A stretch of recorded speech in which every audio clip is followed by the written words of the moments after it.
Good evening, everybody. Welcome back to my channel, and hopefully, you call this home as well. I am your host, Mike Shriver, with Mike Shriver Ministries. And tonight, we're going to get into what had gone on today in the war.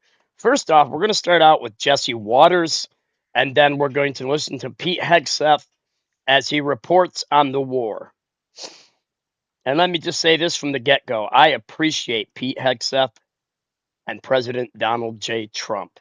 And this channel implicitly supports them and trusts them.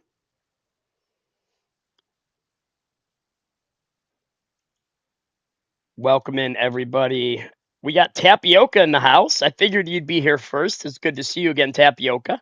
Hey, Tapioca, I asked you the other day, but you know how chat goes crazy sometimes, and you can't get to, or you just don't see the questions or the comments sometimes, especially when I'm preaching. How did you place in your karate tournament? I didn't see where you placed at. Okay, so let's get the first video on the go. Let's just waste no time. And here we have Jesse Waters reporting. I don't know about you guys, but I really like Jesse Waters. I think Jesse Waters is one of the best news reporters Fox has. I think he's one of the best reporters everywhere. He's got his own show too. I just think it's absolutely fantastic. Awesome. Second place is good though. You're up there in the ranks, kicking backside and taking names. That's awesome. I'm proud of you. Congrats. Keep up the good work. Keep training. Stay focused. And you're going to succeed in ways you never possibly imagined. All right, let's punch it, Chewie. Got to throw a Star Wars reference in there. It wouldn't be my generation if I did not. I might be a preacher, but I still enjoy old Star Wars. Not this new garbage. It's just, it's so woke. It's so... Blah. Power over Iran's intensifying as Operation Epic Fury punishes what's left of the regime. B-2 bombers are in the air, striking Iranian ballistic missiles, mobile launchers, and command and control. U.S. Central Command releasing video showing Iranian planes being smoked right off the tarmac. The U.S. Air Force also focusing on Iran's underground missile cities. They're using lasers now, too. Thousands of medium and short-range missiles are being stored. U.S. bombers, drones, and fighter jets are circling these mountains. And the minute mobile missile launchers roll out of the tunnel to fire, we take them out. Then drop heavy ordnance to collapse the cave and bury everyone alive. My cat just went nuts. Complete disarmament. Here's CENTCOM Commander Admiral Brad Cooper.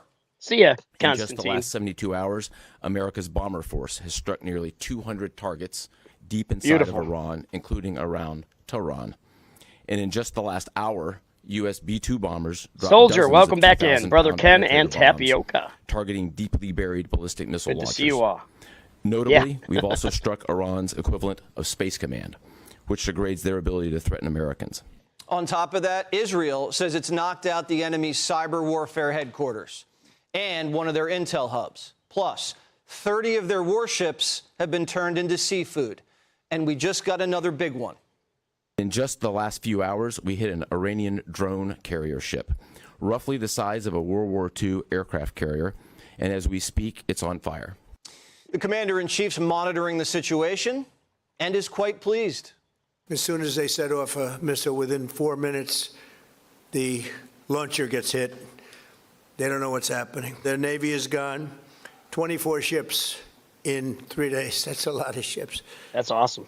Their anti-aircraft weapons are gone. So they have no Air Force. They have no air defense. Exactly, crazy. Yeah. All of their airplanes are gone. Their communications are gone. Missiles are gone. Other than that, they're doing quite well. Secretary of War Pete Hegseth says Iran's strategy is simple. President Take Trump. a beating and wait us out. Love him. Iran is hoping that we cannot sustain this, which is a really bad miscalculation. There's no shortage of American will here. We've got no shortage of munitions. He'll be up next. He's in my queue. Defensive and offensive weapons allow us to sustain this campaign as long as we need to. If you think you've seen something, just wait. The Pentagon's testing its doomsday ballistic missile now in the Pacific, the Minuteman III. It's a big one, capable of carrying nuclear warheads 20 times more powerful than the atomic bomb dropped on Hiroshima. Wow. It can travel 6,000 That's right, miles Bob. at speeds It is of almost done. We're 15,000 getting there. miles an hour. It's hypersonic and can strike anywhere in the world in less than 30 minutes. Air Force Nice. Global Strike Command says the missile was tested to verify its effectiveness, readiness, and accuracy, just in case we have to use it. And the test was successful. The Iranians noticed and picked up the phone. They're tough, and they want to fight. And they're calling. They're saying, how do we make Welcome a deal? in, I Bob. said, you're being a little bit late. And we want to fight now more than they do. If you're a mullah, you're panicking. But in front of the camera, they're Rambo, trying to bait America into a ground war. Are you afraid of a U.S. invasion in your country? No, we are waiting for them. You are waiting for the U.S. military to invade, the ground troops? Yes, because we are confident that we can confront them, and that would be a big disaster for them. Boots on the ground, not part of this operation, says the Pentagon. Right now, it's an air campaign, and it's been devastating and running ahead of schedule. Although Trump is saying he's all for a Kurdish ground offensive. We'll More on put that Israel later. boots on the But ground. Iran has an We'll even bomb bigger from the problem. sky and the Reports say sea. Iranian soldiers, police officers, and Revolutionary Guards aren't showing up to work. Maybe they're dead. Maybe they're in hiding. Or maybe they're waiting for immunity. I'm once again calling on all members of the Iranian Revolutionary Guard, the military, and the police to lay down their arms. They're only going to be killed. And now is the time to stand up for the Iranian people and help take back your country. So you'll be perfectly safe with total immunity, or you'll face absolutely guaranteed death. The mullahs are getting sloppy. Today, an Iranian drone hit Azerbaijan, the 12th country to be attacked by Tehran. And now Jeez. they're vowing to retaliate. What Iran is doing With by what? targeting They allied got countries nothing left. that would otherwise They can want to do stay out of nothing this, significant. they've actually pulled them into the American orbit. So now you've got UAE and Qatar and Bahrain and Saudi and Kuwait and others saying, hey, we're with you. We'll shoot with you. We'll fly with you. We'll Obliviously. defend with you. The Europeans finally got off the sidelines. Spain, after closing its bases, is now joining a fleet of Dutch, Greek, and Italian warships sailing to Cyprus off the coast of Israel. Iran's bruised, battered, and isolated. Their ballistic missile attacks have dropped by 90%. And good news. Wow. Israelis are coming out of their bunkers. The country lowered its public threat level to allow citizens to gather in public places again. And flights are now being allowed to take off from Tel Aviv. And we're learning more about how the Israelis duped the Ayatollah into thinking he was safe. Reports say Jewish generals all made sure to be publicly seen leaving their headquarters Friday night. Iranian intelligence expected the coast was clear for the weekend. But the generals snuck back into the building wearing disguises. The Ayatollah and his top officials took a breakfast meeting on Saturday above ground. Boom. Every single Iranian leader is either dead, missing, or sweating bullets in a bunker. The president says he has to be personally involved in picking who gets to run the country. Inside Iran, the runner-up is Khomeini's son. But Trump says this: they're wasting their time. Khomeini's son is a lightweight. He's unacceptable to me. We want someone that will bring harmony and peace to Iran. And according to WikiLeaks, Khomeini's son doesn't have what it takes to lead the nation. Intelligence cables reveal Khomeini Jr. visited British hospitals to treat severe erectile dysfunction. Mossad already has him targeted for assassination. Shouldn't be that hard. The U.S. administration, while pushing for regime collapse, is also defending attacks against oil tankers and oil infrastructure. Oil isn't moving out of the strait. A refinery was hit. A tanker flagged to the Bahamas, also on fire. Gas prices have gone up about 25 cents a gallon since Saturday. There's going to be some short-term pain for American consumers until the Iranians are defanged, which we hope is within just a few weeks, and oil drops back down to the 60s. We had it very low, but I had to take this little detour if it's okay with everybody. But no one's more spooked than the Chinese. They just ordered their refineries to You're suspend not gonna exports. talk like this in If here. Are you Operation kidding me? Epic Fury succeeds and Beijing ever gets frisky, Trump can make one phone call and slap Xi with an oil embargo. The Trump administration is securing American interest in the Middle East and in Latin America. Venezuela is sending oil to Texas refineries to take the bite out of this price spike. And instead of sending gold to China, those shipments stopped. Doug Burgum's down in Caracas cutting a mining deal to send gold bars north to Fort Knox. As we cement American power in the Persian Gulf, we're consolidating power here in the Western Hemisphere. This weekend at Doral, Trump's hosting a Latin American summit where all the leaders will talk shop and play golf. Maybe Cuba can come next year. What's happening with Cuba is amazing, and we think that we want to finish this one first, but that will be just a question of time before Welcome you in, and Reverend. a lot of unbelievable people are going to be going back to Cuba. Hopefully not to stay. We want you back, and we don't want to lose you. We don't want to make it so nice that they stay. Remember the domino theory during the Cold War? Trump's flipping dominoes the other way. The world's changing fast because the United States is imposing our will. We have the power to shape our own destiny. Hello, like Life no with other country Bluegrass. Good to in the see ya. history of civilization.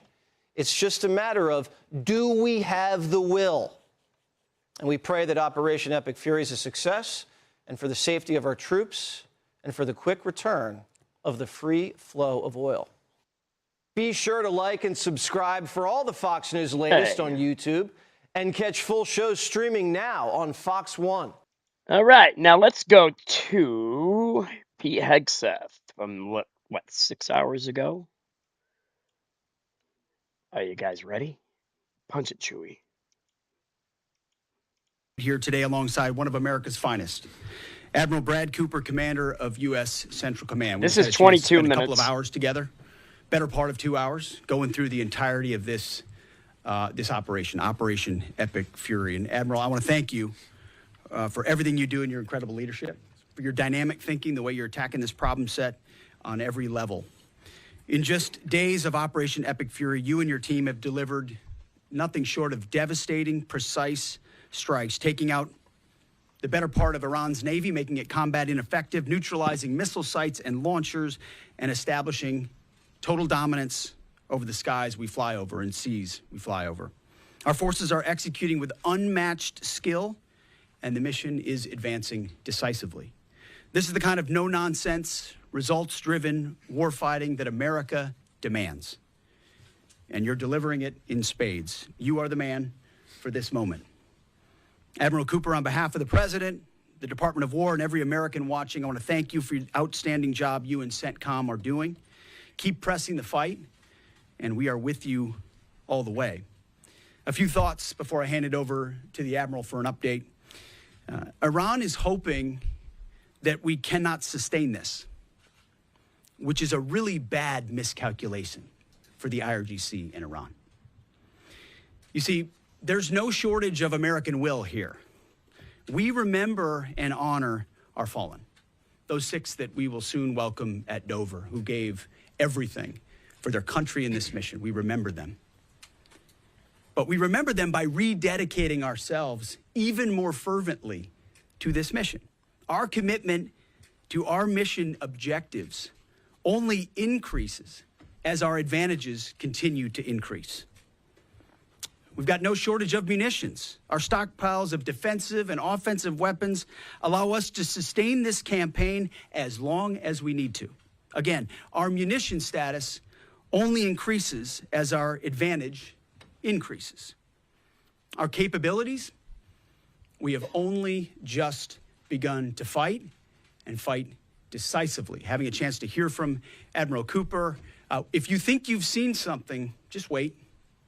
The amount of combat power that's still flowing, that's still coming, that we'll be able to project over Iran is a multiples of what it currently is right now when you add up our capabilities and those of the Israeli Defense Forces. And we have no shortage of authorities. The Admiral knows we have clear objectives with maximum authorities on the battlefield. The dumb, politically correct wars of the past were the opposite of what we're doing here.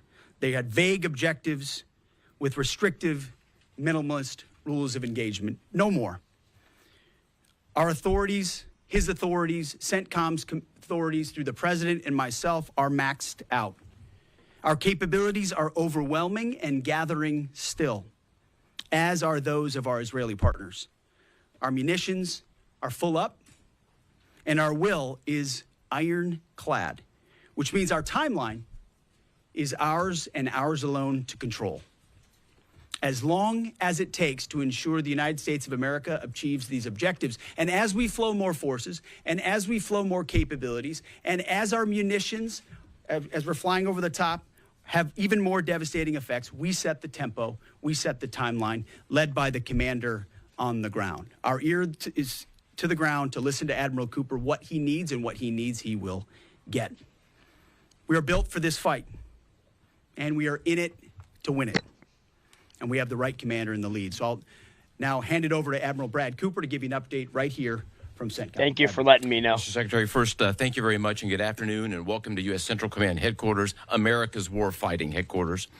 It's great to be here alongside the Secretary and representing the more than 50,000 men and women in uniform currently executing Operation Epic Fury. So, Mr. Secretary, first, thank you very much for your leadership and support and the very clear vision and objectives that you've given us to allow us to use overwhelming force against the Iranian terrorist regime. And thanks to all of you for attending today, and welcome to Tampa. We are now starting our 6th day of a historic mission to eliminate Iran's ability to threaten Americans. We are, if I could channel my inner Navy officer, we are at full speed ahead in executing orders given by leadership in Washington. The President and Secretary Hegseth have been crystal clear in their expectations, and we are at a high level of execution. As described by the Secretary and earlier this week by me, U.S. combat power is building as Iranian combat power declines. Our air dominance allows us to hit Iran's center of gravity with overwhelming power and reach. A couple of examples. In just the last 72 hours, America's bomber force has struck nearly 200 targets deep inside of Iran, including around Tehran. And in just the last hour, U.S. B-2 bombers dropped dozens of 2,000-pound penetrator bombs targeting deeply buried ballistic missile launchers. Notably, we've also struck I don't get it Iran's either, Chocolate. I don't know what their Command, deal is. which degrades their ability to threaten Americans. It's because it's Then not a if I just look Democrat. back over the last 24 hours of the operation My guess. compared to where we were at its start, ballistic missile attacks have decreased by 90% since day one. Drone attacks have decreased by 83% since day one. Having said this, we remain vigilant. Our strikes against the Iranian Navy have intensified. You may have heard the president say just a little while ago that we have sunk or destroyed 24 ships. That was true at the moment. We're now up over 30 ships. And in just the last few hours, we hit an Iranian drone carrier ship, roughly the size of a World War II aircraft carrier. And as we speak, it's on fire. The president gave us another task: to raise or level Iran's ballistic missile industrial base. So we're not just hitting what they have, we're destroying their ability to rebuild.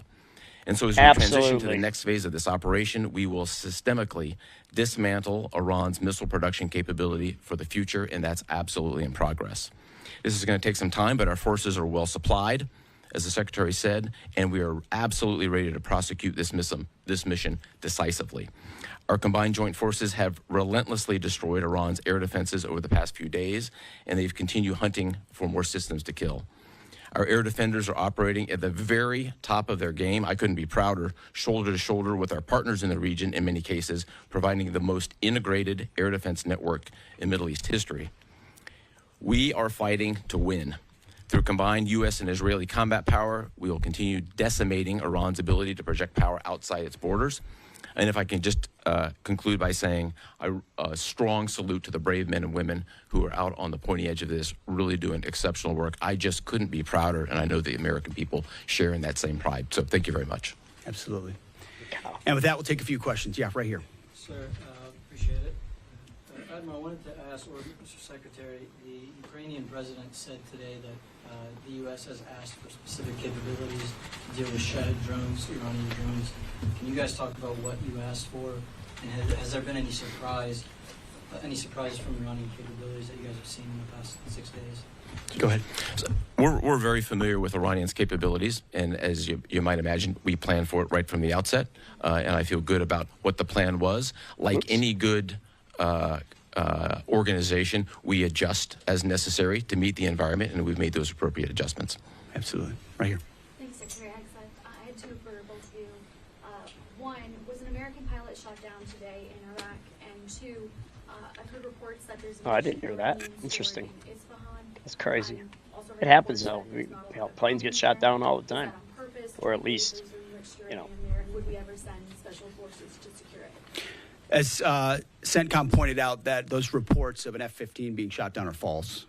As you can imagine, Iran is doing everything it can to peddle in lies, deception, and inflation of numbers in reality, mostly to propagandize to their own people. Right? They've shut down the internet. They're hoping they can convince their own population that they're having success. One thing one of their leaders said recently is that 500 Americans have been killed, they claim. These are lies. The lies will continue. CENTCOM will continue to debunk those lies. So, and as often is the case in conflict, first reports are often wrong. As it pertains to nuclear material and things like that, one of the objectives the president has always said is that Iran will not have a nuclear bomb, nuclear capabilities, but we would never disclose what we will or will not do inside operational plans. All right, you're out of here, Cooper's dude. got a plan. I'm done We're with working you. that plan, and targets will be struck or not struck according to what we want to achieve. Yeah, right there. Secretary Hegseth, the president said earlier today in an interview that he would like to have a say in who's the next leader. Hey, of baby, Iran. what you Is doing? this an expansion of your military objective? Do you view it that way? And additionally, you spoke earlier today about how previous leaders have drawn resources from. He doesn't need the consent from Congress. How do you avoid that? Well, there's no expansion. Ultimately, I think the president's having a heck of a say in who runs Iran, given the ongoing operation we have. So there's no expansion in our objectives. We know exactly what we're trying to achieve. I think today's a great example of what this War Department is capable of doing. I was just in another part of Florida today where we announced, America's counter-cartel conference. 18 countries coming together from Central, South America, and the Caribbean, coming together to fight cartels. That is something that is ongoing.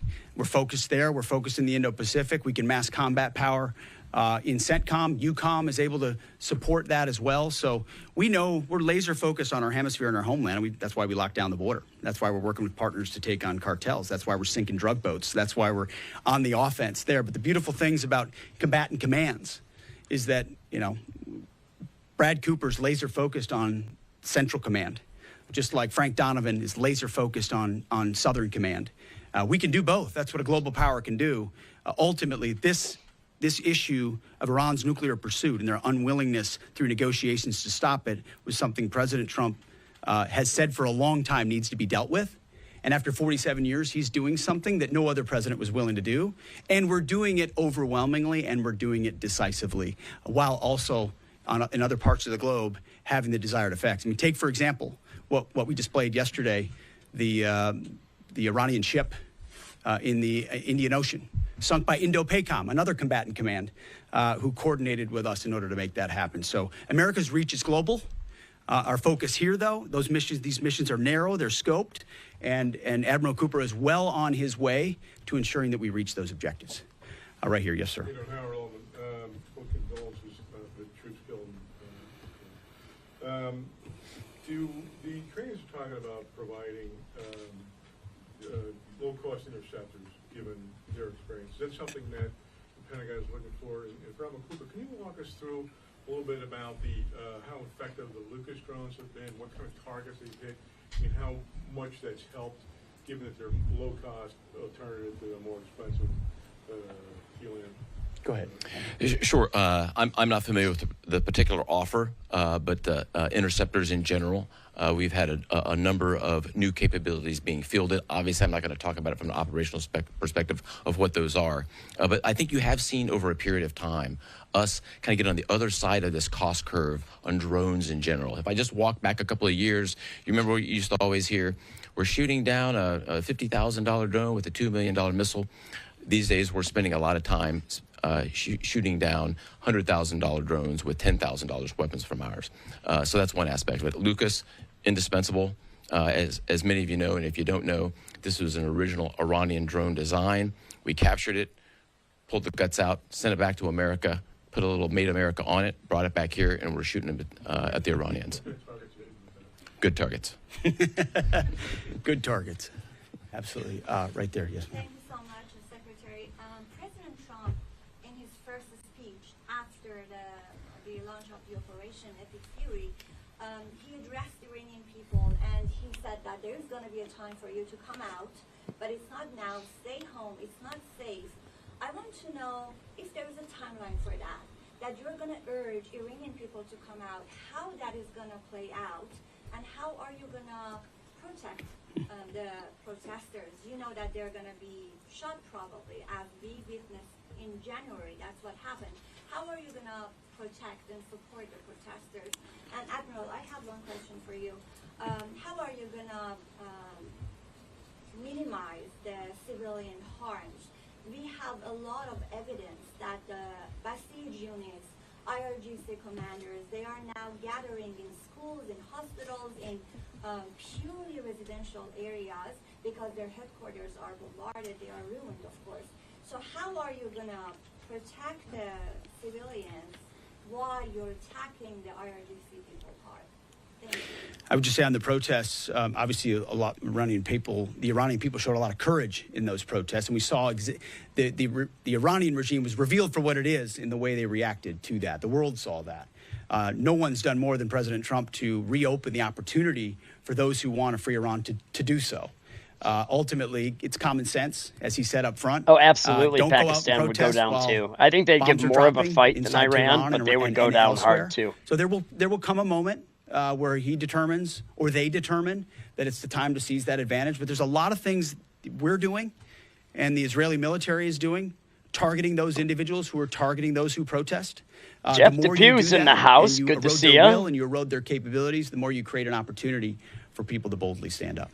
Yeah, I would just reinforce the point. We're targeting the people. We're targeting the headquarters and the people who are targeting the protesters. Oslander, I don't mind you being here, but can you please type in the English so we can understand? That'd be appreciated. Stay in your homes. Thank you. Keep things calm. Stay out of the way. There's a lot of U.S. and Israeli capacity coming over. We're hitting a lot of targets. The best thing for them to do for right now is just to lay low. Right here. Thank you, Mr. Secretary. One common outcome of American military action in the past has been taking in thousands of refugees into the American homeland, and I'm wondering if there's any safeguards put in place to make sure that the American people aren't having to have another wave of refugees from the Middle East or anywhere else come and stay here. I think it's safe to say there's no plan for a wave of new Middle Eastern refugees to the United States of America. I think, as the president has pointed out for a long time, there are a lot of countries in the region who would be capable of providing that kind of support if need be, but that's certainly not something we're planning on. Yep, back there. Yep. Yes, sir. Michael in Washington Times. I wanted to ask, I know, semper gumby is always a truism in the military. Did the British decision to refuse Diego Garcia have any impact on the mission itself? Did you have to adjust, or were you able to just completely, go with the mission without any worry? Well, as the president stated, it was unfortunate that that the Brits didn't, from day one, say, "Hey, go ahead and have access." But we got there. We got there, and that's now part of the way that we're operationalizing bomber runs. And it's part of when we say more to come. It's more fighter squadrons, it's more capabilities, it's more defensive capabilities, and it's more bomber pulses more frequently. The amount of firepower over Iran and over Tehran is about to surge dramatically. And part of it is that we're going to have even more basing. And it's not just the UK. We've had other friends step up, and we're grateful for that.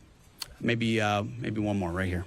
Yeah, the Azeri president earlier today basically authorized his Minister of Defense to begin preparing troops for some type of retaliatory action after the airport strike.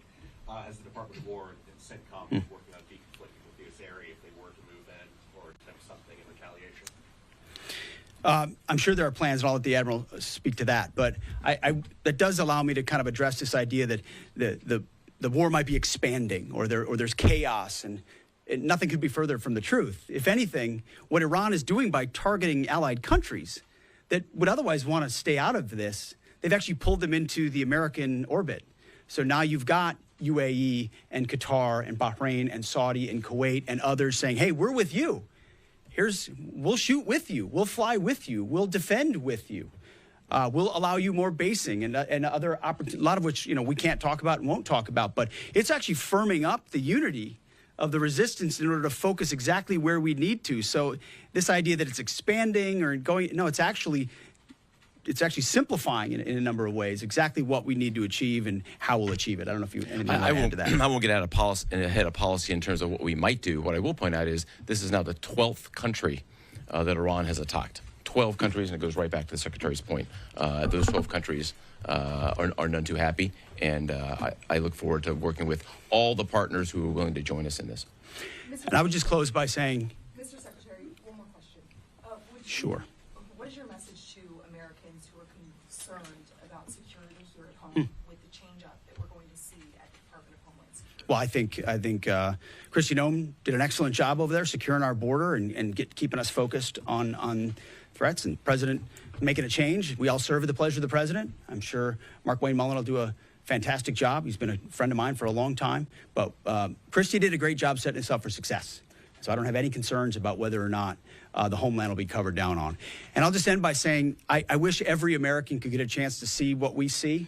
I had a chance to go into the control room, into the Tactical Operations Center, go see these young men and women that are doing this, the dedication that they show at every level, the way they've refined their craft. I'm talking to a young colonel who's iterating on how we target and how we find and fix different aspects of what the Iranians are trying to do. If they don't know what they're up against. Listening here on Live and Now. If they think they've got it solved for, they're wrong. And ultimately, the combination of our ingenuity, the skill, the professionalism, the discipline, and then the sheer weight of the capabilities of the U.S. military, what you're going to see may look routine. It may start to be like, oh, another boat. Oh, another launcher. Oh, another drone facility. What it takes to do this with the precision that we do is world-class. No one else can do it. And it's world-class Americans. Like the ones I saw here, like the ones that are coming home that we're going to greet home, that are the engine of what makes our country great. And so I'm so grateful for folks like those here at CENTCOM, at Central Command, who are under your command. Thank you for your decisive leadership. And all I'll say to you is what I say to them, keep going. Because the President and myself, we have your back. Thank you, Admiral. Appreciate it. Thanks very much. Thank you all. All right, Secretary Hegseth and Admiral Cooper wrapping up there at CENTCOM, bringing that to you right here on Live Now from Fox and also U.S. Central Command putting this out on X. They've been doing a lot of fact-checking as well, trying to really put the facts out there for everyone, saying rumors are circulating on social media of a U.S. fighter jet shot down over Basra. These are baseless and not true.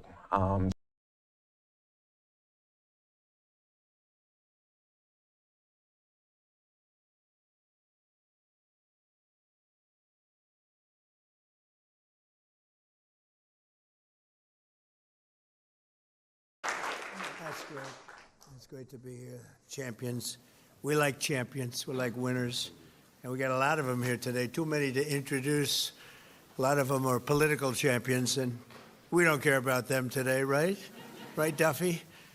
But we have, most importantly, wonderful people that love our country. And before we begin, I think I will say a few words about what's going on with respect to our operation in the country of Iran. The United States military, together with the wonderful Israeli partners, continues to totally demolish the enemy far ahead of schedule and at levels that people have never seen before, actually. We're destroying more of Iran's missiles and drone capability every single hour, knocking them out like nobody thought was possible. As soon as they set off a missile, within 4 minutes, the launcher gets hit. They don't know what's happening. But we have the greatest military anywhere in the world. Their Navy is gone. 24 ships in 3 days. That's a lot of ships. Their anti-aircraft weapons are gone. So they have no air force. They have no air defense. All of their airplanes are gone. Their communications are gone. Missiles are gone. Launches are gone, about 60% and 64% respectively. Other than that, they're doing quite well. I said, what's left? But they're tough, and they want to fight. And they're calling, they're saying, how do we make a deal? I said, you're being a little bit late. And we want to fight now more than they do. We've had 47 years, depending on the way you count it, but 47 years of horror with this group. And, you know, when you see somebody walking down the street without their legs, without the arms, whose face is so badly affected and hurt, it mostly came from 95% Soleimani and Iran, and we, other presidents, lived with it. I didn't live with it. And so our people are doing a great job. Again, the greatest military anyone's seen. Thank you.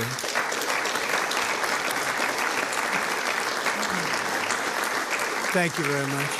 And yesterday, my administration announced decisive action to help keep down the oil prices, including offering political risk insurance for tankers transiting into the Gulf, as you know, pretty dangerous territory. Further action to reduce pressure on oil is imminent, and the oil seems to have pretty much stabilized. We had it very low, but I had to take this little detour if it's okay with everybody. Scott, it's okay with you? Scott's the one who has to put up with it. He said, you have to do this now? I said, I have to do it, Scott, right? But it's been very strong, and everybody, including Scott, everybody feels we had really no choice. They were going to hit us if we didn't hit them, because they're crazy. And in the long term, the actions we're taking will dramatically preemptive strike, increase the stability of the region and oil prices and stock markets and everything else. You know, we set the all-time record in history with the Dow going to 50,000. So Dow was at 50,000. It was supposed to be maybe, if we were lucky, within by the end of my presidency in 4 years. And we did it in my first year. We did the S&P 500. We did that in a period of less than a year. And that was even tougher than the Dow, they said, so it wasn't going to happen. But we have a great country. We have a country that's never done this well. We've had tremendous success in so many different ways. I built the military and rebuilt it in my first term, and we're using it more than I'd like to use it, to be honest with you. But when we used it, we found out it certainly did work. When we look at Venezuela, when we look at the first attack, Midnight Hammer, in Iran, which really set the stage for what we're doing right now. It's been pretty amazing. And I'm once again calling on all members of the Iranian Revolutionary Guard, the military and the police, to lay down their arms. They're only going to be killed.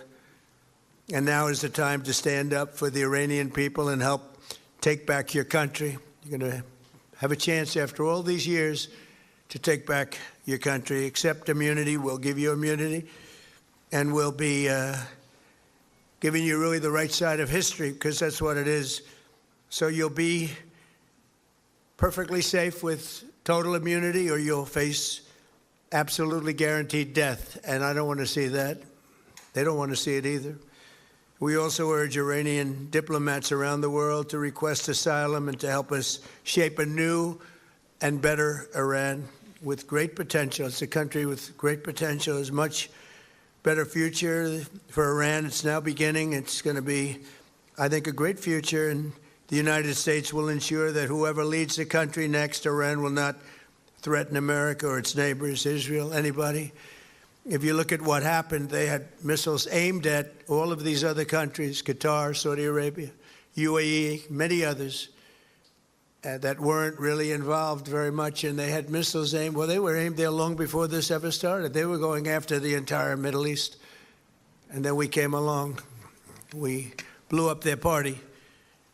So we have phenomenal people. I want to thank all of the people that have been involved. Marco, you've been doing a fantastic job. And you've been doing a fantastic job on a place called Cuba.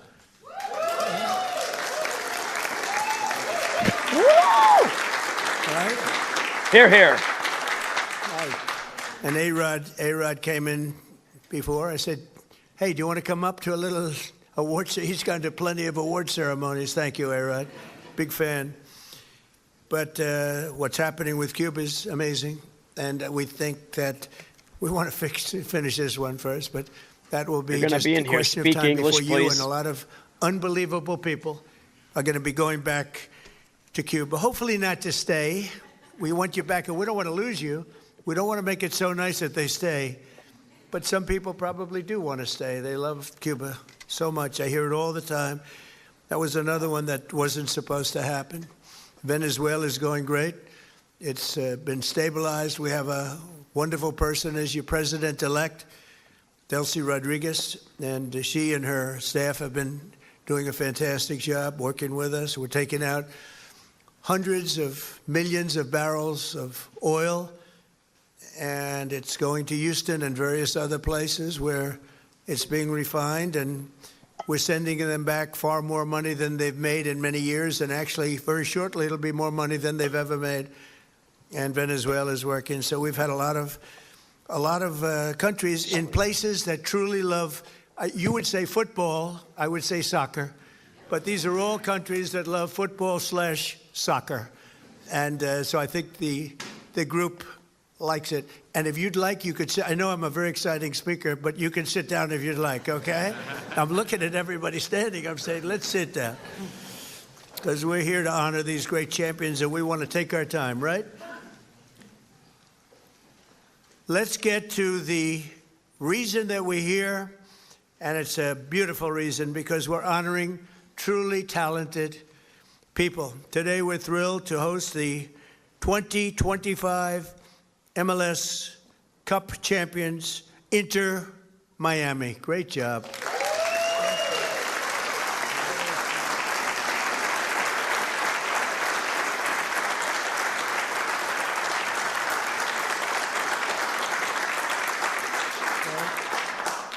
And it's my distinct privilege to say what no American president has ever had the chance to say before. Welcome to the White House, Lionel Messi. Lionel Messi is, my son said, Dad, you know who's going to be there today? I said, no, I got a lot of things going on. He said, Messi. He's a big fan. He's a big fan of yours. He thinks you're just a great person, and I think you got to meet a little while.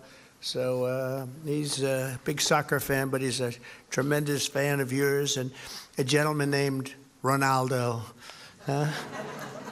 We have Cristiano is great.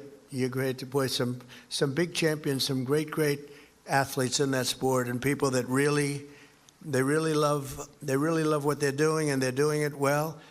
And it's an honor for us and everybody at the White House to be honoring you today. So congratulations as well to co-owners Jorge and Jose Mas.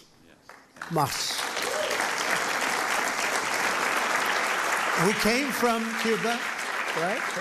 Originally from Cuba? Huh? Your parents came? And you're going to go back, oh, yeah. It's going to be, and you won't need my approval. You just fly back in when I can just see that. It's going to be a great day, right? We're going to celebrate that separately. I just want to wait a couple of weeks. I wanted to wait a couple of weeks, but we'll be together again soon, I suspect, celebrating what's going on in Cuba. They want to make a deal so badly, you have no idea. As well as head coach, who I hear is a phenomenal coach, Javier Mascherano. Where's the coach?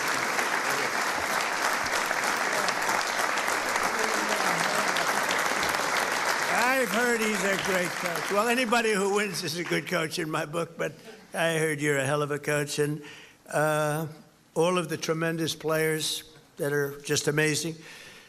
We're also grateful to be joined by the MLS Commissioner, Don Garber. Don, where are you, Don? Stand up, Don. Good job. Good job. As well as proud Miami sports fan, Secretary of State. I'm telling you, he's going to go down as the best Secretary of State in the country's history, Marco Rubio. I don't want him to get too popular. It's true. I don't want them to get too popular. You know, when they get too popular, all of a sudden you see, where's Marco? He's not around anymore. I don't see him. He's doing some job, and your next one is going to be, we want to do that special Cuba. He's waiting, but he says, let's get this one finished first. We could do them all at the same time, but bad things happen. If you watch countries over the years, you do them all too fast, bad things happen. We're not going to let anything bad happen to this country. Also with us are Attorney General Pam Bondi, who's a terrific person and fan. And she's proving how tough she is, and I think the next 3 years she's going to really prove it, right? Huh? Like these people. Secretary Scott Bessent, Lori Chavez DeRima, and Sean Duffy. Thank you, everybody. What a great team. And U.S. Trade Representative who's done incredible deals, unbelievable, Jamieson Greer. Thank you, Jamieson Greer. And our country has never been bigger, better, richer, or stronger, and the deals we're making are unbelievable.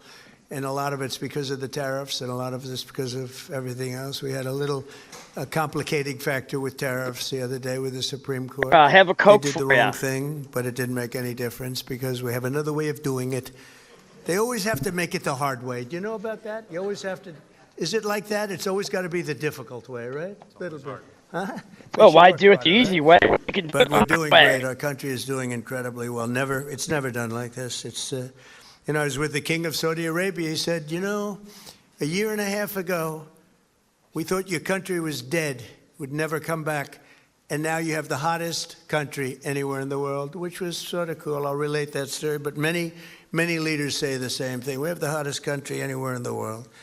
2025 was the record-shattering season for Inter Miami beginning last summer at the historic FIFA Club World Cup, hosted for the first time right here in the USA. So exciting. I shouldn't say this because you'll say I'm old, but I watched Pelé play. He played for the Cosmos. Do you know that? And Steve Ross was a great friend. I don't know how many people remember Steve. He was a legendary businessman. He really started cable and cable TV. He was way ahead of time and ultimately passed away tragically. But he started the Cosmos team and he wanted to get some good players. So he started with Pelé. I don't know, you may be better than Pelé. Pelé was pretty good. Who's better, him or Pelé? Merci. I agree.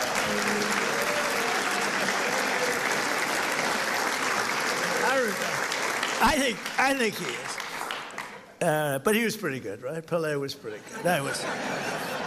But it was very exciting, and I went to the games. I'd go every once in a while, but soccer just didn't catch on. And then when Steve got ill, it sort of went away, and then it came back, and now it's just turning out to be amazing how it's coming back in this country. But the Cosmos were a very hot team, playing with other teams that weren't so good. But I got to watch Pelé play, and he was something too. In the June group stage of that tournament, these players went toe-to-toe with some of the best teams anywhere in the world.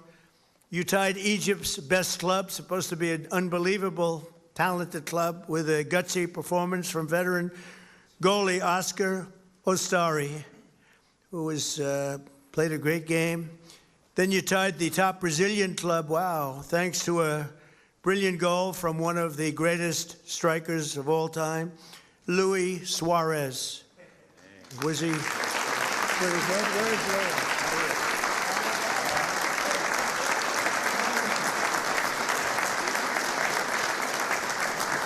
These are good-looking people.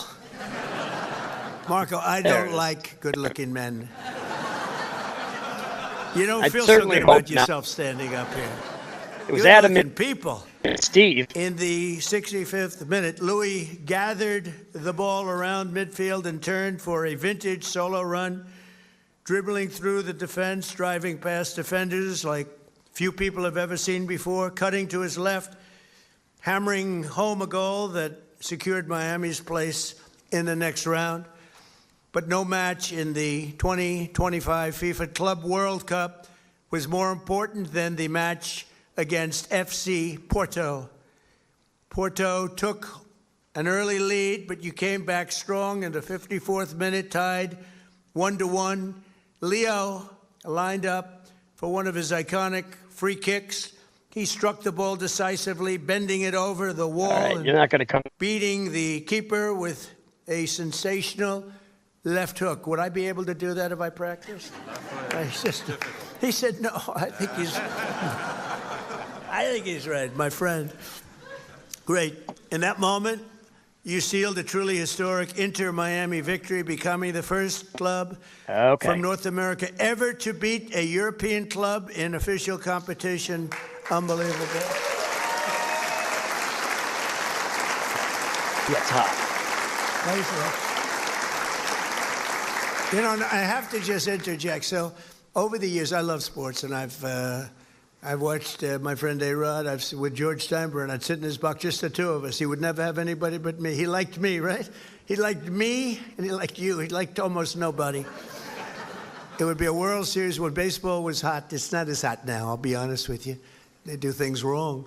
But when baseball was hot as a pistol with George, and I'd sit and I'd watch the Yankees, and he'd have 30 seats, and it would just be me and him. And I said to A-Rod, would say, what was the most difficult thing you've ever done? I said, it's probably sitting for 3 hours with George Steinbrenner watching a Yankee playoff game or World Series game. You know what I mean by that. He was a difficult guy, but he was great, right?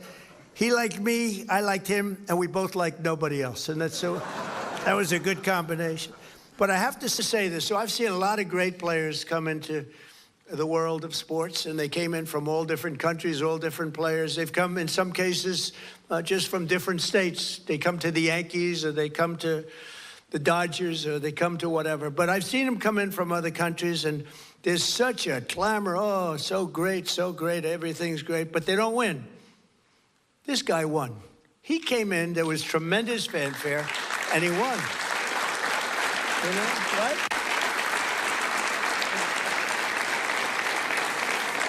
But it's true, they don't win. They come in and, you know, they're great players, and they can even play okay, but they don't win. We are 80 And Leo, you came from in and you won, and that's subs. something very hard to do, very unusual. And frankly, there's a lot more pressure put on you than anyone would know, because, you know, you're sort of expected to win, but almost nobody wins. They come in, they're great, they're the best in the world, they get paid a fortune. You came in and you won with all that pressure. That's an amazing tribute, so congratulations. Right?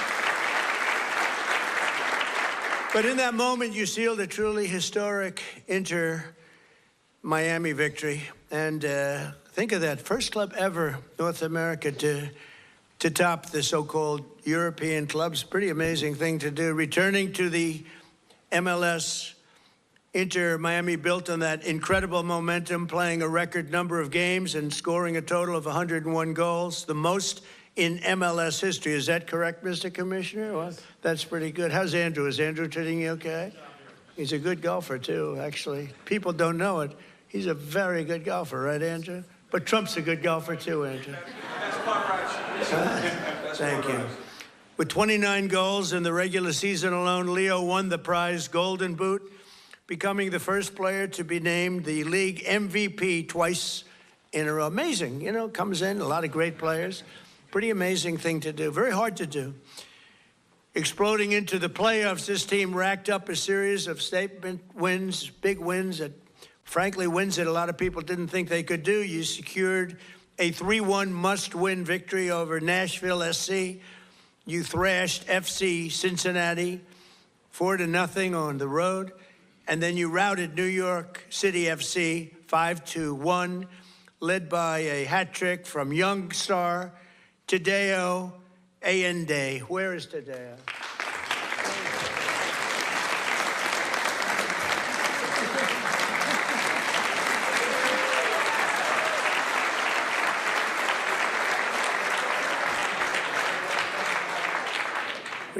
What a group of people. We could have a lot of fun with these guys. You can imagine when they win how they celebrate. We don't want to talk about it. We don't want to talk about it. In that MLS Cup final against the Vancouver Whitecaps, the entire team played together as one flawless unit, just flawless, they say. After Vancouver tied the game 1-1, Leo picked the pocket of a white-cap defender and sent a pass to the great Rodrigo de Paul. Where the hell is Rodrigo? There he is.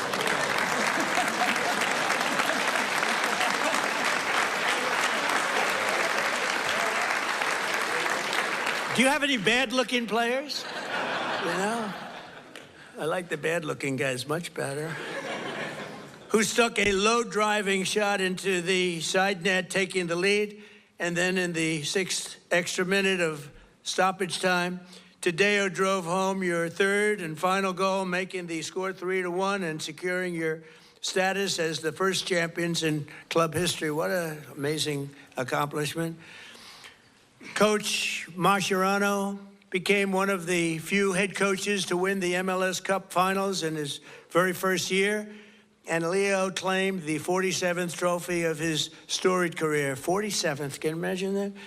The most of all time. That's the most of all time. So Leo is the reigning FIFA World Cup MVP. You could have gone anywhere in the world. You could have chosen any team in the world, and you chose to go to Miami. I don't blame you. The weather's extremely good. Do you go to Doral? You go to Doral and play golf? And I just want to thank you for bringing us all in this ride, because you are hot and talented and a great person. I look forward to seeing many of you on the summer. We're going to be out there in the summer in 2026 FIFA World Cup. And we have a lot of interesting things, because we have the World Cup and we have the Olympics and we have the 250, you know. And I was responsible for getting the Olympics in my first term. And I was responsible for getting with Johnny. We got the World Cup, and Johnny's a good man. Do we like Johnny? Do we like? I think so, right? Like you say, yeah, I think so. He's a good guy. But you know, they're setting records on the World Cup, setting absolute total. I guess many of you guys are going to be in it, but setting records on ticket sales, right? Numbers that, I mean, literally double what anyone's ever done before. So it's good. So they picked the right. But I thought that I didn't know that I'd be the president doing this, because the election was rigged and stolen, and I had to do it all again. And then I said, hey, wait a minute. I just got soccer/football, and I just got the Olympics, so we got most important. I took credit for those two. Then I tried to take credit for 250 years, and it didn't play well at all with the press. But we're going to have an amazing year. But I just want to thank you so much, Jorge, for the job you've done. I've known you for a while, and I've known of you for a long period of time. You are a spectacular man, and please say a few words. Thank you, Mr. President.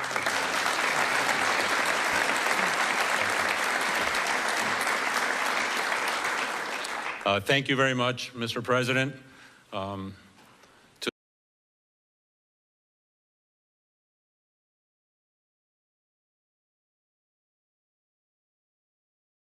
To all these distinguished guests, secretaries, so many friends and supporters. On behalf of myself, my wife Aleida, my brother Jose, and his wife Patty, and my whole family who is here today, with David Beckham, I want to express to you what an extreme honor and privilege it is to be in the People's House, led by you, celebrating in the presence of champions, winners all. Because this championship was very, very well deserved, greatly played, and you're looking at one of the best teams on the face of the earth standing behind us. And this all became possible because we dared to dream. 7 years ago, Inter Miami was nothing but an idea and a dream. I remember after talking to Commissioner Garber and being awarded a team, we sat in the conference room of our family business in Miami and said to each other, what do we do now?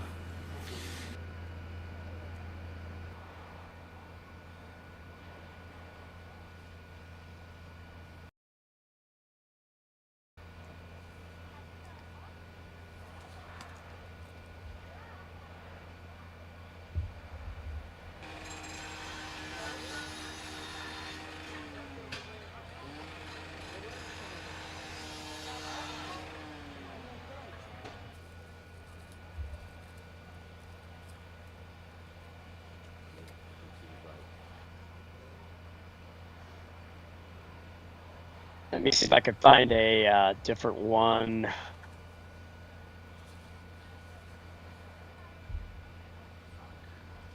Oh, what's this? Iowa News. Cat in the road.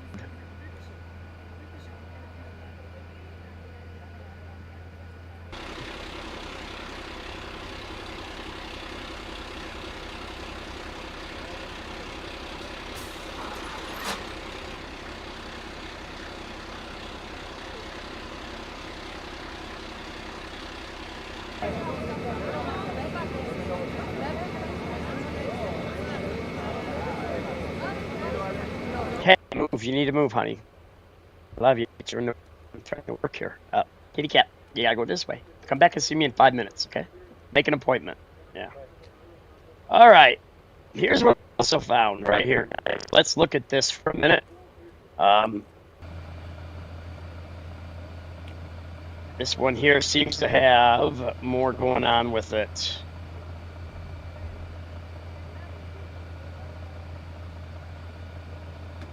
Azerbaijan में drone से 4 हमले हुए हैं। ये खबर आ रही है। हालांकि आज़रबाईजान के बारे में जो फिलहाल जो रिपोर्ट है उसके मुताबिक वहां पर जो हमले हुए हैं उनमें काफी नुकसान पहुंचा है। अहम अहदाफ आज़रबाईजान में क्या है? एक मकामी एयरपोर्ट, स्कूल के करीब का इलाका। नतायज क्या है? 2 Okay, I speak English and Klingon. I have no clue. Okay, let's find that. Let's start this back up while I'm searching for something else.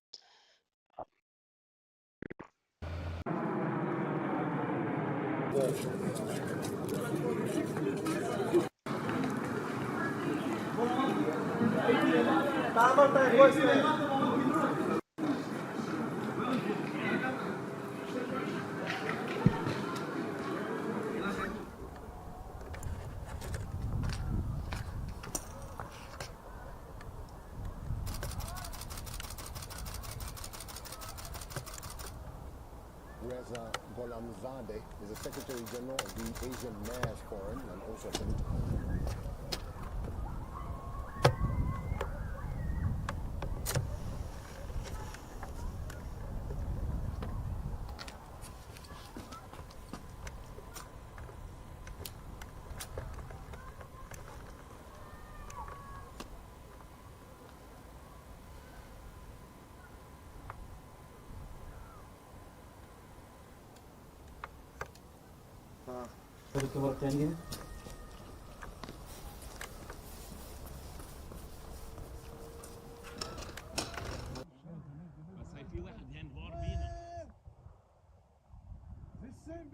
وفي واحد جاد من جنبه.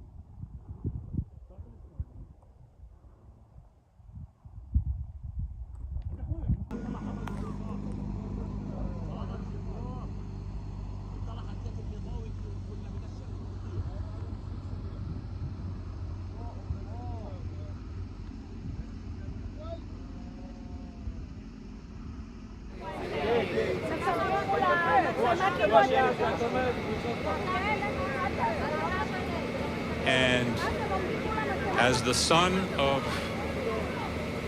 a man and woman who left Cuba just seeking freedom in this great country, it has driven us to excellence.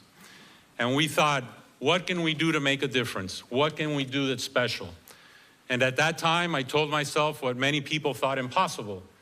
I said, we are going to bring the world's greatest player to play at Inter Miami. And that was in 2019. And today, standing before you, you have the world's greatest player here to my right. Over the course of the last 2.5 years that he has been here, we've been on an epic run of records, of trophies, of winning.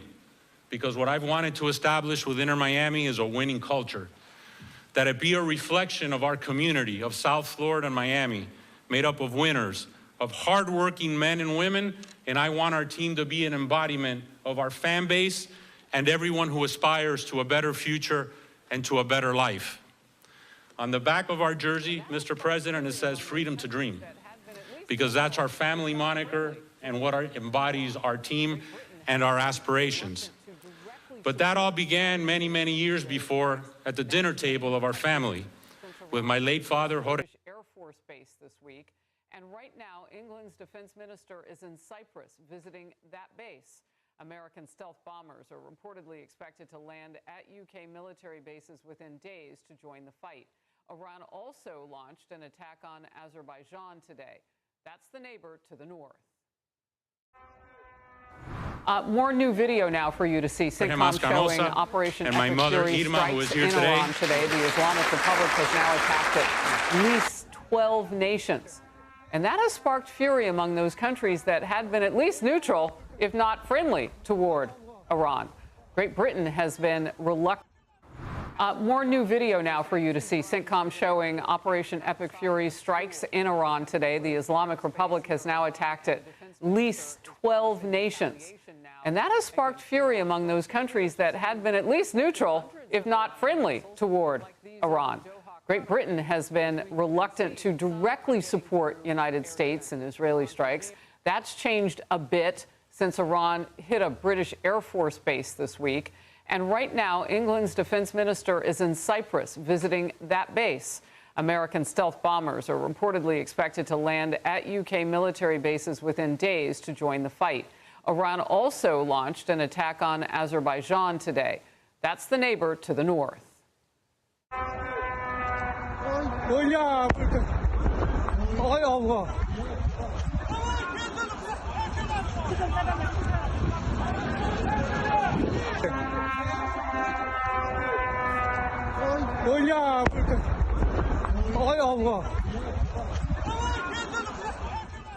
Azerbaijan officials are saying 2 drones hit an airport and outside a school. The country closed the airspace near Iran, and the defense minister is promising retaliation now against Iran. Gulf state leaders are saying they've intercepted hundreds of Iranian missiles like these over Doha, Qatar. As we have been seeing, some are getting through air defenses. Iran's regime apparently striking indiscriminately, civilian or military. They're blowing everything up that they can. The White House smacking down the suggestion that the U.S. operation was unnecessary. Watch this.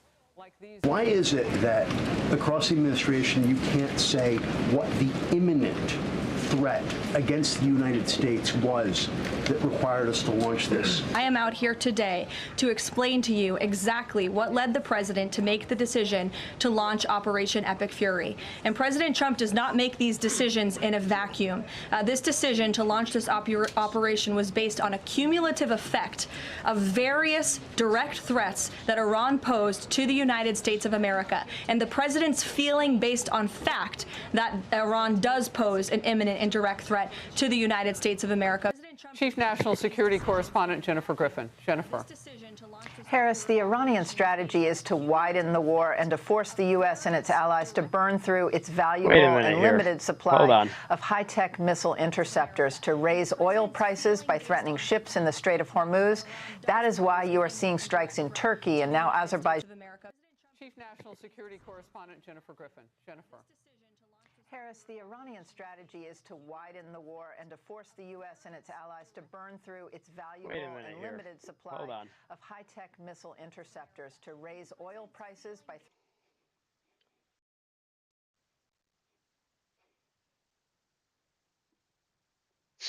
Apologies. I gotta get this.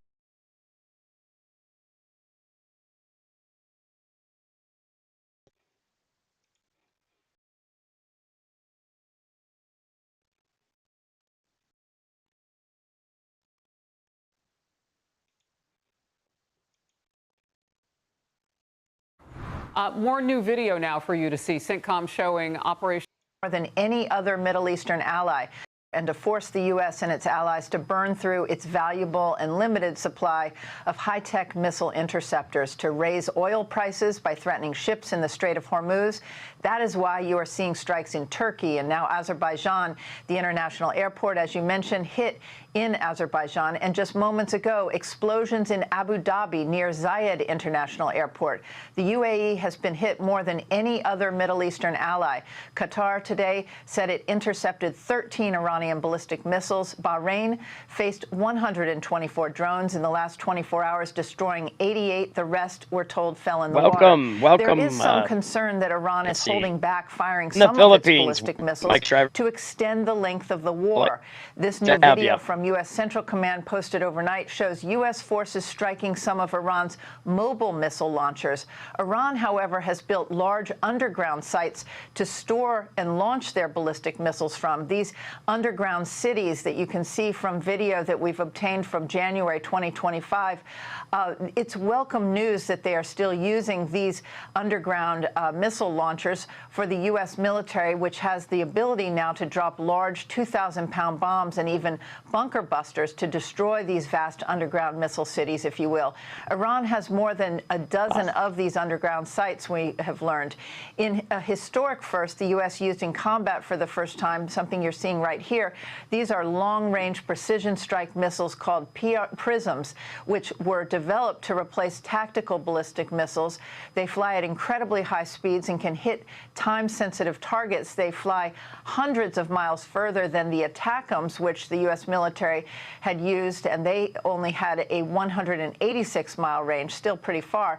This PRISM destroys targets more than 310 miles away. One launch pad holds 2 PRISM rounds. Last night, the Pentagon released the name of a 5th American soldier killed in Kuwait. Major Jeffrey O'Brien, a resident of Waukee, Iowa, commissioned in the Army Reserve as a Signal Corps officer in 2012. The Pentagon said Chief Warrant Officer 3 Robert Marzan is the 6th American believed to have been killed in that March 1st drone attack on Port Shuaibah in Kuwait. Given the seriousness of the injuries, Harris, the death toll could rise from that attack. Harris? Well, we know that there are 6 total. We've learned the names of 5, and our prayers are with all of those families who have lost their loved ones in this. Jennifer, thank you.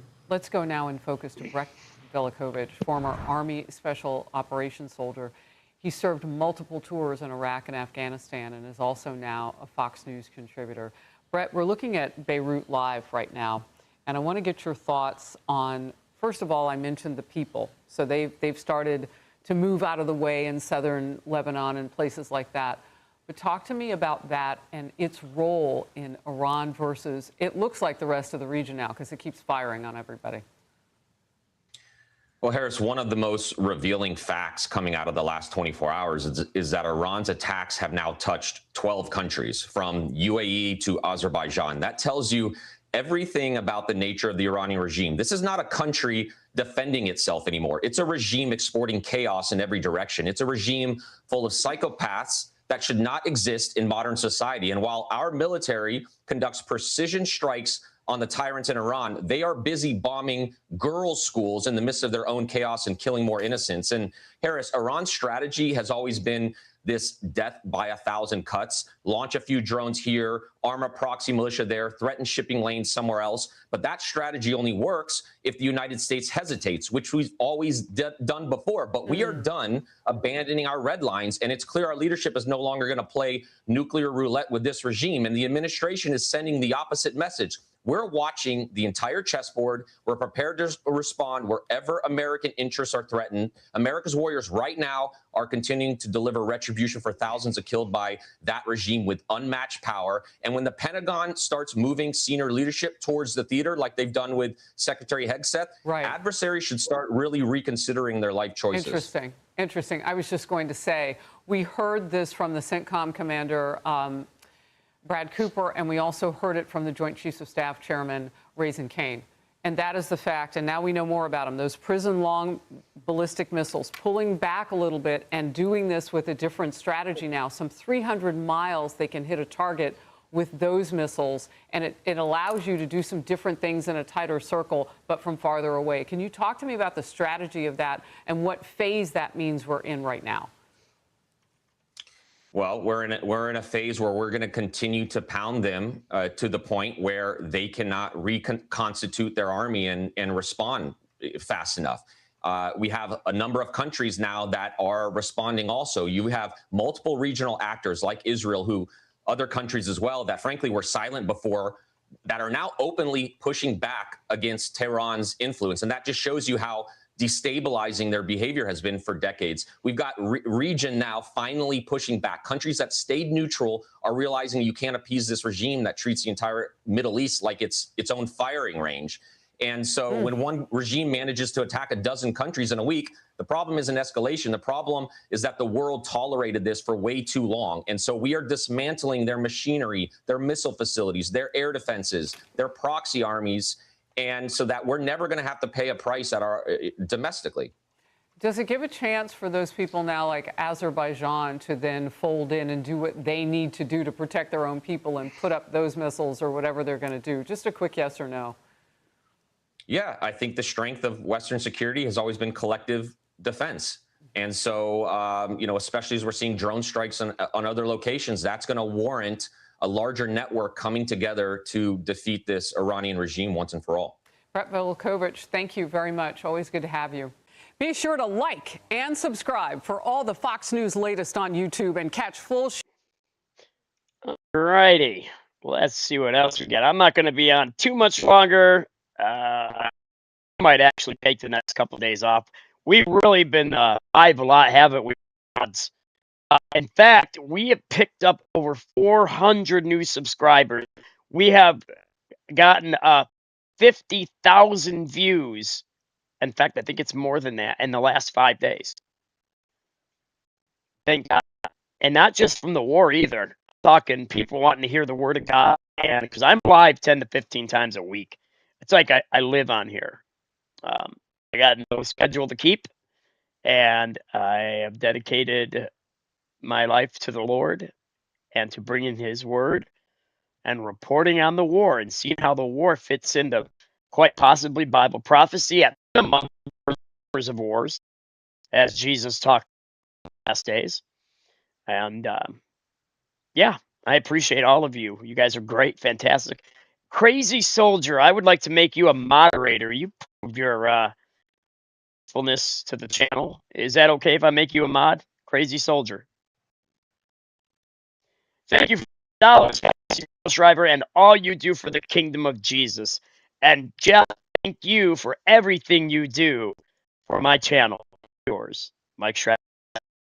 And when you go live one day, I'm a word on that. Amen. Yes, you second the motion. Hear, hear. We second the motion. Let me get my sword.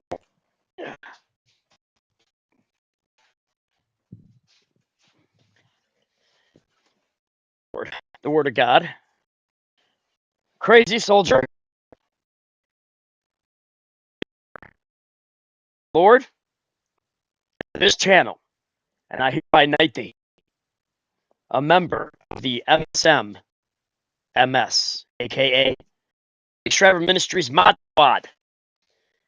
Here you go, my friend. I'm tossing you the monkey wrench with all the privileges and powers that go with it.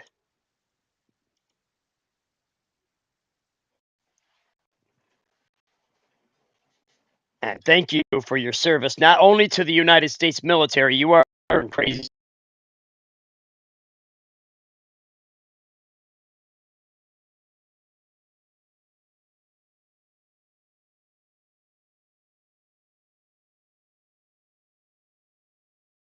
Joining us now, former Deputy National Security Advisor Victoria. Roughly. It's hard to read. Kudos to the Trump administration and our men and women in the military and in leadership there. But it is still hard to read where we are in this conflict. Joining us now, former Deputy National Security Advisor Victoria Coates. Victoria, it's hard to read. Kudos to the Trump administration and our men and women in the military and in leadership there. But it is still hard to read where we are in this conflict. The only thing that you can really count on is watching, quite frankly, the markets and seeing where, say, the price of natural gas and Brent crude and West Texas Intermediate are. How do you read what is happening now? Well, Dagan, Brian, there's some other metrics we can look at. And as Greg was just reporting, we're starting to see a dramatic drop-off, like 75% less rockets and missiles are being fired off now than were overnight into Saturday morning. And so what the Air Force and this joint operation with Israel has done is really extraordinary. I mean, they've systematically used stealth fighters over the course of the last 5 days to take out the stockpiles of missiles, the missile launchers, and now they're going after the production facilities. So I think we should watch that number very carefully, because as particularly the missile defense systems get destroyed, then we can fly anything we want over Iran. They won't be able to do anything about it. We can fly a helicopter. We can fly much less fancy aircraft and do just extraordinary damage to, yes, indeed, their missile programs, but that's when you go after the nuclear sites. And so I think we'll see that happen over the course of the next week. I agree we need to watch energy markets very, very carefully, but that's another metric I'm watching. You know, how much does it matter? Greg Palcott mentioned that they haven't, I guess, officially announced a new leader yet. I certainly wouldn't want that job given the track record here. But how big of a deal is that? Does that tell you something either about the stability of the regime or their ability to fight this fight on their end going forward? No, Brent, I think it tells us a great deal. I think you have demoralization and chaos in Tehran. They're terrified to meet, especially after that second meeting got bombed, and they're terrified to talk on the phone. So how do you communicate? Do you make ex-posts? Some of them are doing that some of them conflict with each other. So who's making a decision? I mean, it's very hard to see that. And so you have this period of chaos for the Iranians. That's our sort of maximum opportunity to press forward with our advantage. And what's interesting to me is that no one is stepping forward. You don't see, a charismatic IRGC general, for example, or a really powerful cleric. One name that's been tossed around is Hassan Rouhani, the president of Iran from 2013 to 2021, who negotiated the Obama-era nuclear deal. But I don't see him putting his head up above the waves, as it were, because, as you say, there's not a real strong life expectancy for this position. Can we talk about the natural gas, particularly the LNG shortage that is beginning to happen? And it's a very severe price spike as well, particularly for Europe, as those nations scramble. The conflict in Iran, it started, one of the kind of hallmarks of the beginning of this conflict was it's the second largest natural LNG export facility in Qatar was shut down. But is the United States in a position to be able to help out with LNG supplies at this point? It really wouldn't maybe help bring down prices, though. No, I think what we could do is exactly that. We could help with supply. And so, yes, Qatar stopped production 3 days ago. They declared yesterday. I'm curious, everybody in the chat, how much has gasoline gone up in your hometowns today or in the last couple days? I know here in Lake City, Michigan, we are at $3.38 a gallon. I just the price. And besides that, where is everybody from in here tonight? It's really cool to see where everyone's from, and it gives me an idea of things, and I appreciate that. So we're at $3.38 a gallon in Michigan. Please work.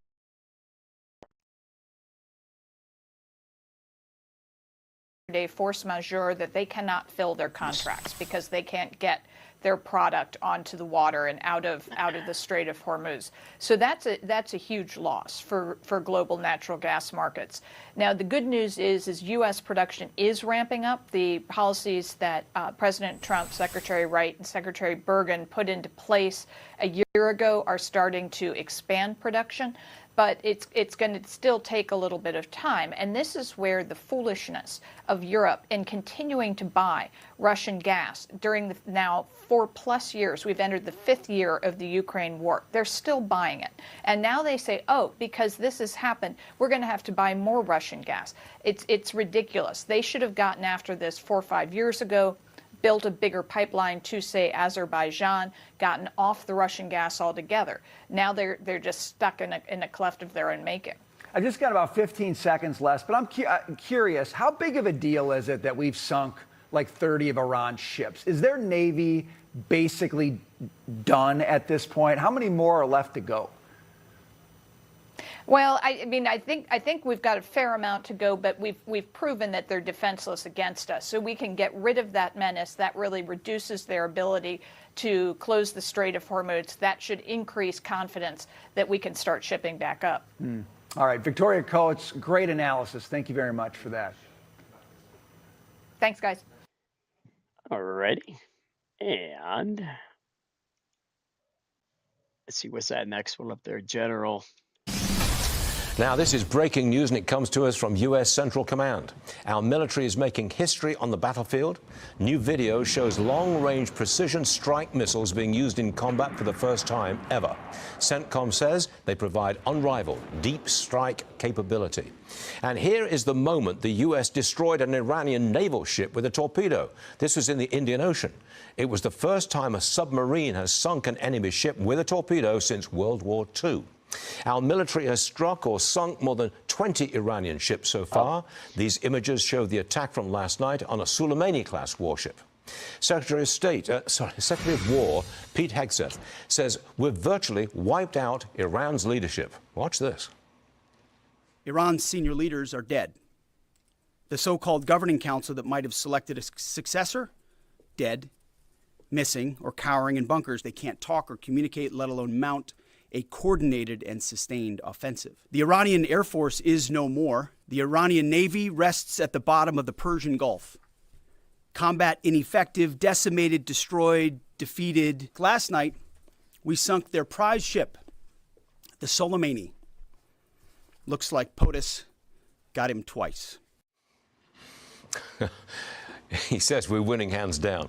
The gentleman on the right-hand side of the screen is General Jack Keane. General, Iran's deputy foreign minister just did an interview with MS Now, and he said a new leader has not been chosen. He says an interim body of 3 people running the country at the moment are preparing for the election of a new supreme leader. General, looks like they're all over the place. They're trying to control the message, and they're not being very successful on it. What do you say? Yeah, they're in a desperate stage for sure, and we're beginning to see the fissures, to be sure, and they're on a pathway to major problems and likely some kind of collapse of this regime. We don't know for certain, but that's clearly, it appears that pathway is right in front of us. What we have been able to achieve militarily is really quite remarkable, and it's a fulfillment of the very ambitious plans that we had put together based on excellent intelligence and the very experienced forces that are at play here and knowing what we could do based on that intelligence. We have on the battlefield here the 2 most proven militaries in the world today. They have the most experience, and for the first time ever, they are working on a combined operation that has common goals together. And nobody can stand up to that. And certainly not the Iranians, who are already in a weakened condition. So let's take an example, ballistic missiles. That was the major conventional system that they have, and something that we were both very concerned about, the United States and Israel. And on day 1, we did massive attacks on that, so much so that it reduced their ability to retaliate. Remember, on day 1, they were saying weakened response, Israelis and the CENTCOM people as well. And then our ambition is that by day 3, we would reduce their ability to retaliate and conduct attacks against U.S. bases and Israelis by 75%. That is exactly retaliation diminishment that we achieved on day 3. Now it's up, according to the briefing we just heard by Chairman Kaine and Secretary Hegseth, somewhere around 86%. Well, that's just an example. The Navy's gone, the Air Force is gone, and certainly the drones are being depleted rather dramatically. The retaliation impact on them is 73%. And on missile penetration and drone penetration, it's down around 10%.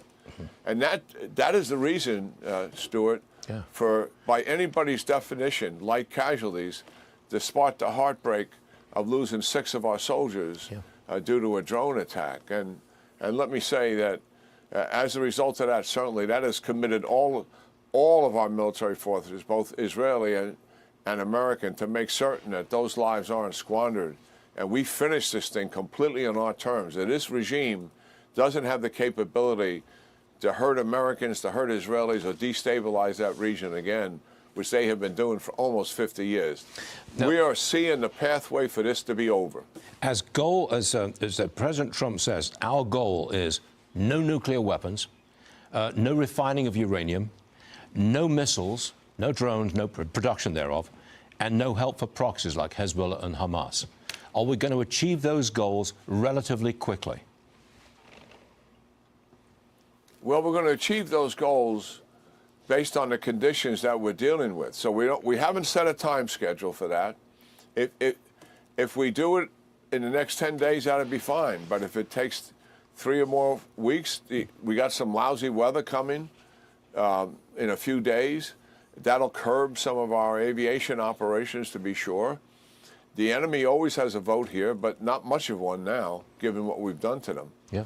So we've always had from the beginning what we call a conditions-based operation.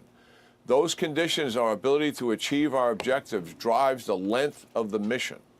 So we're not preoccupied with time. We're only preoccupied with the targets assigned to defeat each one of those systems that you just mentioned. And when that is done, then we're likely finished. Now, the Israelis are starting a new phase yesterday, and that deals with stripping down everything that sustains the regime. Not only leadership will be seen, but the IRGC, its leaders, its entire organization, its network communication systems, the weapons that they use themselves, where they are in various cities to repress the population. The same thing with the Basel militia, the intelligence security services, and the police infrastructure that's used to repress the people. Saying this is a distraction. We fully intend to not strip that everything away, distraction. So that at the end Let of the me just day, say this. Let me these come are out the here. organizations and capabilities that's Okay. Now, all of you, that every distraction. In fact, even the people on the right say that. Well, unless you can't multitask, see where this could be frustrating for you. I see where they say it's a distraction from this, it's a distraction from that. Focused on these things, like the war in Iraq, like this or like that, or with this or with that. The fact that people say it's a distraction, I don't know, I think it's stupid. I think it's dumb. Stay focused on the important things. How difficult is that? I mean, for real. For real. We grow up. Once you're a child, grow up. Now back to our regularly scheduled cast. preserve the regime. The Israelis are going to take that all away. And based on what we're doing to the 4 weapon systems that you just mentioned, when at the end of that, you add all of that up, it's hard to see the regime being able to continue. Can I just ask you this? Hegseth and Kane previewed what they call a gravity bombing campaign. What's that?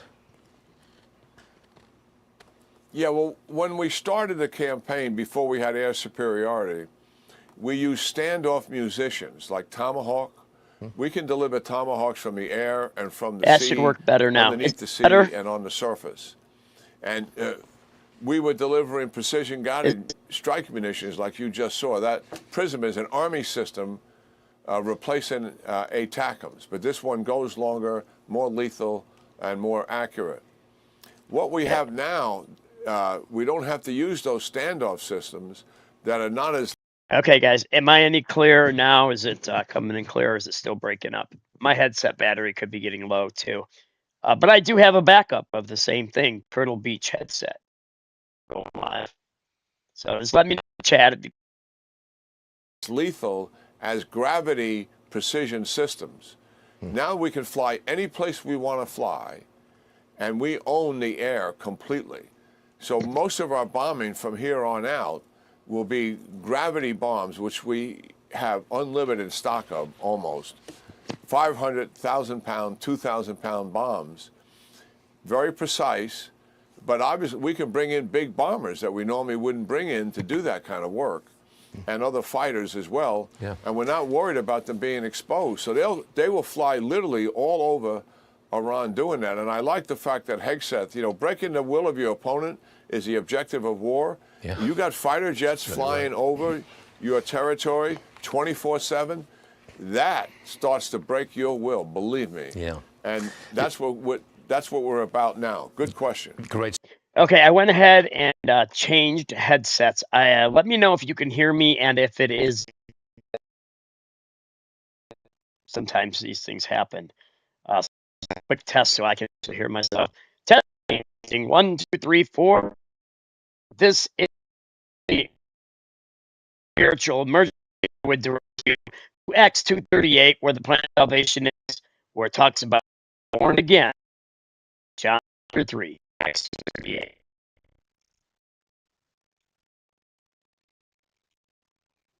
These things happen. Quick test so I can actually hear myself. Test. Okay, what's going on?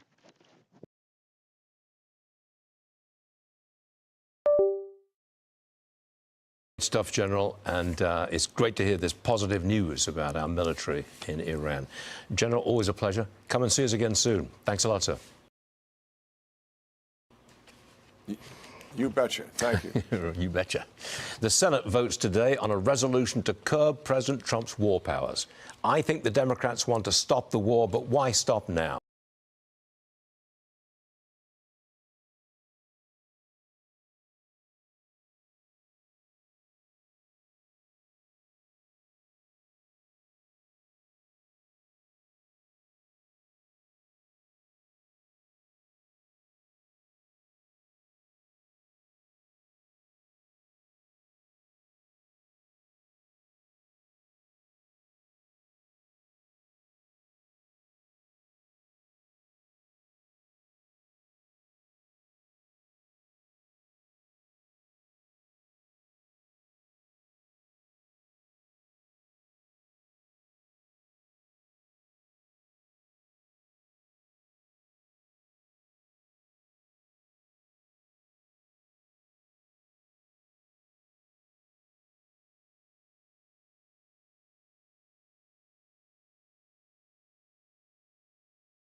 Oh, come on. Senate Armed Services Committee member Joni Ernst takes it on. The senator is next.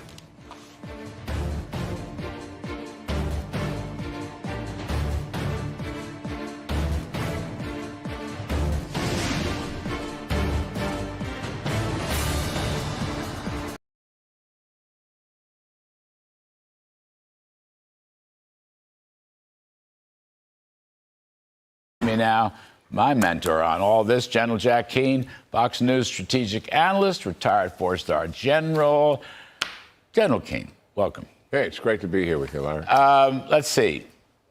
The so-called attack on Qatar, LUD. In interviews with multiple news outlets today, President Trump said he plans to be involved in picking Iran's next leader as the war with Iran expands. Aaron Navarro reports from Capitol Hill, where House Republicans defeated a resolution to curb Trump's Iran war powers. It comes just a day after a similar measure failed in the Senate. President Trump says he expects to have a role in choosing Iran's next leader, according to new interviews with Axios and Reuters. He added that the son of the late Supreme Leader Ayatollah Ali Khamenei was an unacceptable choice, but he did not offer an alternative. U.S. and Israeli forces hammered Iran for a sixth day, including an attack on a stadium in Tehran. The United States military, together with the wonderful Israeli partners, continues to totally demolish the enemy far ahead of schedule and at levels that people have never seen before, actually. While Iran Israeli expanded partners its retaliatory continues to attacks. It is totally the demolish right and responsibility of the enemy Iran far ahead to of defend schedule. its nations against this blatant act of aggression. Here on Capitol Hill, the Pentagon's policy chief faced questions from the House Armed Services Committee on how the Department of Defense measures success in Iran. We're looking more at a strategic level at degrading the capabilities of the Islamic Republic, not only field its forces, but the production. The lack of specifics on that are troubling in terms of how long this is going to last. The exchange came ahead of Thursday's vote on the War Powers resolution to limit President Trump's use of force in Iran. It failed, as did a similar measure in the Senate on Wednesday. Aaron Navarro, CBS News, Capitol Hill. CBS News has learned that Arab states say they are running dangerously low on interceptors to take down missiles that are fired from Iran.